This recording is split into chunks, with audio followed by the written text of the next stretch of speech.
एक भोंदू रहता था, पर वो इतना सीधा था कि सब प्यार से उसको भोंदू ही बुलाते थे। गायों की सेवा करता था और जिस आश्रम में रहता था वहां के गुरुदेव शाम को प्रवचन करते थे तो सबसे पीछे बैठ के सुनता था। भोंदू को लगता था गुरुजी जो बोल रहे हैं ये बिल्कुल सत्य है, इसमें कोई झूठ नहीं है। एक दिन गुरुजी प्रवचन करते हुए बोले, यमुना के पल्ली पार भांडीर वन में ठाकुर जी गैया चराने आए। भांडीर वन का नाम सुनते भोंदू कान खड़े हो गए। बोले भांडीर वन तो मैं जाता हूँ गैया लेके, मुझे तो कभी मिले नहीं वहां पे। अरे मुंह में ही कमी होगी, मुंह में ही सामर्थ्य नहीं होगी उनको देखवे कि मैं ही नहीं देख पाए होंगे, वो तो आते होंगे वहां पे, मुझे ना दिखे होंगे।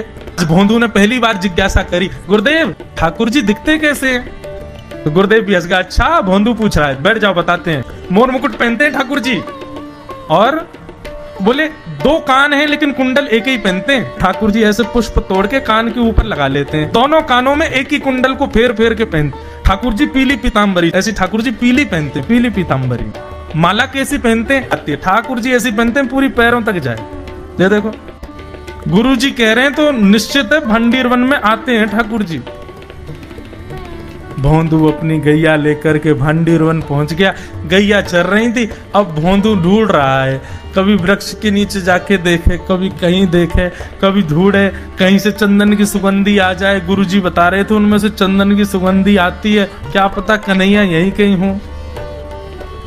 इतने भाव से, इतने प्रेम से और इतने भोलेपन से ढूंढने लगा ठाकुर जी को, और ठाकुर जी नहीं मिलते ना तो अपने आप को ही कोसता, मुंह में योग्यता ना होगी यही मारे ना मिल रहे, ठाकुर जी तो यही है। गुरु जी की बात गलत नहीं है, ठाकुर जी तो यही है। उसके उस सहज भाव पर, उसके उस सरल भोंदूपने पर ठाकुर जी रीझ गए। और इतने में ही भोंदू हताश निराश उदास बैठा था, खुद को कोस रहा था, मुंह में योग्यता ना है, मुंह ठाकुर जी मिलना है रहे।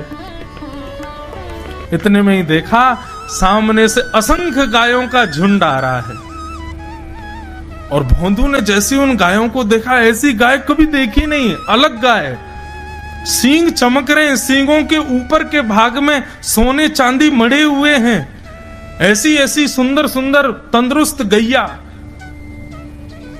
तभी देख रहा है भोंदू पीताम्बरी पहनी है, गले में वैजंती माला धारण की है, सिर पर पाग पहनी है, एक कान में कुंडल है, मंद मंद मुस्कुरा करके दतुइयां दिखा रहे हैं, कटाक्ष नेत्रों से कभी इधर देख रहे हैं कभी उधर देख रहे हैं, अपनी वेणु को कमर में कस करके गैयाओं के गले में गलवैयां डाल करके श्याम सुंदर भोंदू की तरफ चलते भय आ रहे हैं।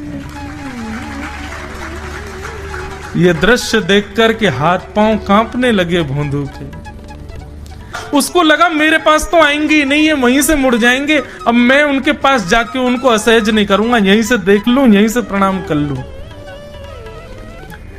लेकिन जैसे जैसे प्रणाम करके ऊपर देखता, ठाकुर जी और पास आ रहे हैं, और पास आ रहे हैं, और पास आ रहे हैं। जैसे ही ठाकुर जी आकर के बैठे, भोंदू के पास शब्द नहीं है, हाथ पैर कंपित हो रहे हैं, उसको सूझ ही नहीं रहा करूं क्या मैं, इनके लिए क्या बिछाऊं, कहां बैठाऊं। ठाकुर जी ने अपने आप ही भोंदू के गले में हाथ डाली, अरे तेरा नाम कहा है? जैसे ही ठाकुर जी ने नाम पूछा, भोंदू अपना ही नाम भूल गया, बोले मुझे याद ही नहीं मेरा नाम क्या है, पर प्रेम से सब लोग मुझे भोंदू बुलाते हैं। अब तो भोंदू नाम सुनते ही ठाकुर जी ताली दे दे के हंसने लगे, तेरा नाम भोंदू है? बोले हाँ मेरा नाम भोंदू है। और ठाकुर जी आपको अच्छा लगा? बोले हाँ बहुत अच्छा लगा। आपको नाम कहा है? ठाकुर जी बोले तुम वो ना जाने? बोले जानू तो ना हूं, लेकिन गुरु जी ने जैसा रूप बताया वैसो ये आपको, तो आप कहीं नंद नंदन तो नहीं हो? ठाकुर जी बोले हाँ मैं नंद नंदन नहीं हूं, यशोदा जी को लाला, नंद जी को लाला। भोंदू बोलो जय हो भगवान, आज आपके दर्शन है गए। गुरु जी और सब बालकन को तो आप शायद रोज ही मिलते होंगे, लेकिन मैं ही अभागो, मुंह को आप आज ही मिले हो। ठाकुर जी बोले अब चल बात मत बनावे, जल्दी कछु खवा, मुंह को भूख लग रही है। भोंदू एक कपड़े में रोटी बांध के उसमें मिर्च और गुड़ रख करके लेके गया। 2 रोटी थी। भोंदू ने जैसे खोली, एक रोटी ठाकुर जी के सामने धर दी, एक अपने पास रख ली। बोले मैं भी तो खाऊंगा। ठाकुर जी ने बढ़िया रोटी ऐसे घुमाई और प्रेम से गुड़ खामे और रोटी पान लगे प्रेम से, और ठाकुर जी तो चप चप करके नेक देर में पा गए। भोंदू तो भूल ही गए मुँह खानो भी, और ठाकुर जी को ही देख रहा है। ठाकुर जी बोले और जोर की भूख लगी, ला अपनी रोटी दे दे। भोंदू बोलो मुँह को भी भूख लगी है। बोले अच्छा चल आधी आधी खा ले, या मैं तो आधी तू खा ले आधी मैं खा लूं, दोनों खा लिए। कल तो नेक्स्ट से ज्यादा सी रोटी ले आइयो, भूख ज्यादा लगे, और सुन यही समय आइयो, मिलूंगा कल भी तोते। ठाकुर जी अपने मार्ग पर चले गए। भोंदू इतना प्रसन्न है, बोले आज मुझको ठाकुर जी मिल गए। गुरुदेव के प्रवचन का समय हो गया, भोंदू पीछे जाके बैठ गया, अपने गुरुदेव को प्रणाम करे, इनकी कृपा से ठाकुर जी मिले। उसने किसी को नहीं बताया, उसको लगा सबको ही मिलते हैं भगवान, मुझे ही मिले हैं बहुत दिन बाद। दूसरे दिन भोंदू खूब सारी सामग्री रसोई घर में इकट्ठा करके जाने लगा। किसी ने जाके गुरुदेव से कह दिया कि भोंदू बहुत सारी सामग्री ले जा रहा है। गुरुदेव ने जाके कही, भोंदू इतनी सामग्री ले जा रहा हो भैया, वो भंडारो करेगो का? नहीं गुरुजी भंडारो तो नहीं करूंगा, वो नंद नंदन नाम है, वो यशोदा नंदन मदन मोहन, वो अपनी गैया चरा के आए, कल भी आए, मेरी रोटी खा गए, मैं भूखो ही रहेगा कल। या हमारे ज्यादा सी ले जा रहा हूं, बेचारे बहुत भूखे आए कल, कि उनको पेट भर जाएगा, मैं भी पा लूंगा, या हमारे गुरुजी आज ज्यादा सामग्री ले जा रहा हूं। गुरुदेव ने मन में सोचा, ये बात कोई और कहे तो अविश्वास किया जा सकता है, लेकिन भोंदू झूठ नहीं बोलता। भोंदू कभी झूठ नहीं बोलता, भोंदू की बात पर विश्वास करना ही पड़ेगा। गुरुदेव बोले सुन सुन, ठाकुर जी आए थे? बोले हाँ। अच्छा, उनका रूप कैसा था? जैसा रूप आपने बताया था ना गुरुजी, बिल्कुल वैसा, ऐसे कटाक्ष नेत्र, मोती जैसे दांत, ठाकुर जी की मुस्कान ऐसी, पाग ऐसी, कान ऐसे। गुरुदेव के तो नेत्र बंद हो गए, वे सब अनुभव करने लगे। लेकिन गुरुदेव बोले रूप कैसा भी बता दे, चरण यदि इसने बता दिए तो मैं मान जाऊंगा कि ठाकुर जी थे। अच्छा तूने चरण देखे? बोले हाँ गुरुजी मैंने चरण देखे। चरण कैसे थे? ठाकुर जी के चरण जब वो चल करके आगे बढ़ते हैं ना तो चिन्ह बन जाते हैं। कहीं ध्वजा बनी थी, कहीं शंख बना था, कहीं कुछ बना था, और उनके जो नखून है ना उनमें से ऐसा लगता है मानो जैसे कोमल का पराग हो, कमल का पराग हो। और चरणों का रंग कैसा, जैसे मानो जैसे गुरुदेव कमल होता है ना, कमल की आकृति, ऐसे ठाकुर जी के चरण। जब चरण का यथावत वर्णन भोंदू ने कर दिया, गुरुदेव समझ गए, बोले निश्चित ठाकुर जी आते। नहीं तो भोंदू कहां जाने, इतनी बुद्धि नहीं है उस पे कि वो इतना सब कुछ ढूंढ धाड़ के मुझे बताए। भोंदू एक काम करेगा? बोले हाँ।